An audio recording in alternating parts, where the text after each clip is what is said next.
Olá, seja muito bem-vindo a mais uma temporada do Código Aberto, seu resumo semanal da lição de jovens. E olha só, temos novidade esse trimestre, nova lição, novos temas que eu tenho certeza que vão edificar sua vida. E tem mais, hein? Esse trimestre nós temos novidades. Para começar, novidades aí na sua igreja, hein? Porque esse trimestre é o trimestre da Convenção Maranata em Brasília. E aí, você já confirmou sua inscrição? Tá dentro desse grande evento? Eu espero que sim. E lá a gente vai se encontrar. Mas também nesse trimestre nós temos uma outra novidade. Vamos começar uma comunidade no WhatsApp com prêmios especiais para quem assiste o Código aqui no YouTube. E para participar é só entrar no link que vai estar na descrição do vídeo. E você vai gostar porque o assunto do trimestre, gente, tá top demais. Nós vamos destrinchar o assunto do grande conflito. Por exemplo, se Deus é bom, por que existe mal? Será que algum dia será feita justiça nesse mundo? E será que Deus realmente se importa com as coisas que acontecem aqui? A história do grande conflito é a única que consegue fornecer respostas lógicas, claras e coesas. E nossos estudos semanais nos levarão à história, à profecia, à filosofia, bem como as histórias e passagens bíblicas que ilustram e revelam a narrativa do grande conflito e suas diversas dinâmicas nas dimensões visíveis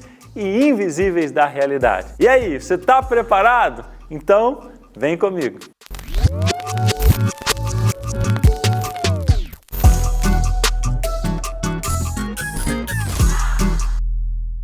Imagine uma família entusiasmada com a compra de uma nova casa. Após algumas vistorias, recebem a notícia de que tudo está perfeito. Legal, né? Mas logo após a mudança, algo surpreendente acontece. Um cogumelo indesejado começa a crescer no banheiro, brotando de uma rachadura antes invisível. Mesmo com a limpeza regular, a umidade e a partícula de fungo se unem e o cogumelo surge desafiando a ordem estabelecida. Assim como esse fungo inesperado, gente, o pecado também irrompe nas nossas vidas, trazendo consigo uma série de consequências indesejadas. Pecado, dor, sofrimento, tudo isso não fazia parte do plano original de Deus para o mundo. Ele criou tudo perfeito, pessoal, sem defeitos.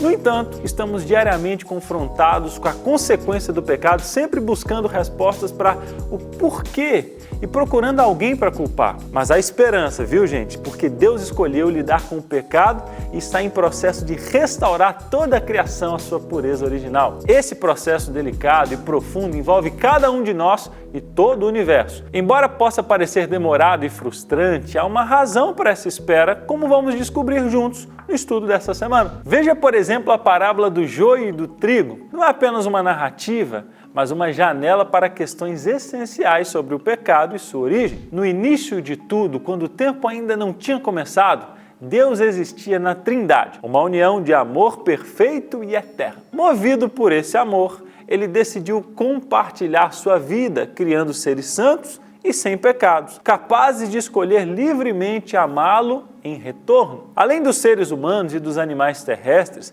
a Bíblia nos fala sobre seres extraterrestres, como os anjos, e como os 4 seres viventes ao redor do trono de Deus. Ela também menciona filhos de Deus, que alguns interpretam como representantes de outras civilizações nos mundos não caídos. Bom, gente, contemplando a vastidão do universo, até mesmo os que duvidam da existência de Deus concordam que a inteligência pode existir além da Terra. E aí que tá, quanto mais seres com livre-arbítrio Deus criava, maior se tornava o risco de um deles um dia escolher o caminho do mal. E foi assim que Lúcifer, o querubim da guarda ungido, tomou a decisão inexplicável e irracional, inaugurando o mal e o pecado no universo perfeito. Mas, gente, voltando para a parábola do joio, Jesus identificou claramente quem é o responsável pela origem do mal. Ele disse assim, um inimigo fez isso. O inimigo nós sabemos que é o diabo. O Apocalipse o descreve como o grande dragão, a antiga serpente que se chama Diabo e Satanás,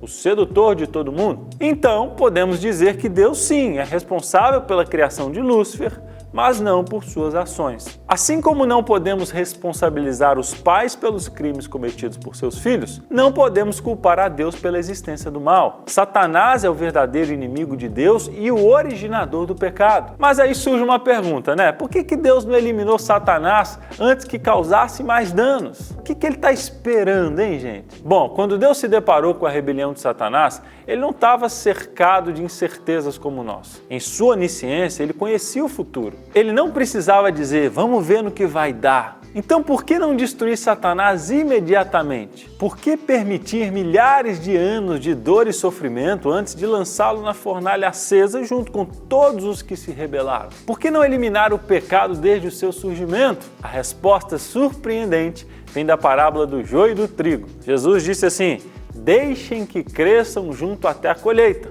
Mas por quê, hein, gente? Porque eliminar o mal cedo demais teria causado danos entre aqueles que ainda não haviam experimentado todas as consequências do pecado. Imagine um presidente que manda matar seu adversário político sem dar à população o direito de escolher qual é a melhor proposta. As pessoas iriam obedecer por medo e não por amor. E no fundo iriam achar que serviam a um líder tirano e arbitrário. A guerra entre Cristo e Satanás não é travada às escondidas. Começou abertamente e continua até hoje. O embate dessa magnitude requer um processo público, pessoal, onde as questões e a dor sejam tratadas com seriedade. Esse processo é chamado de julgamento, que será explorado. Mas a parábola do joio nos ensina que Deus adia o julgamento por algum tempo por causa do trigo, os filhos do reino. Esse processo de aguarde e veja no que vai dar é essencial para os anjos leais a Deus. Embora o Pai conheça a verdade, os seres celestiais e nós precisamos entender as consequências da rebelião e do pecado. As mentiras precisam ser reveladas e refutadas. A destruição prematura de Satanás poderia abalar a confiança em Deus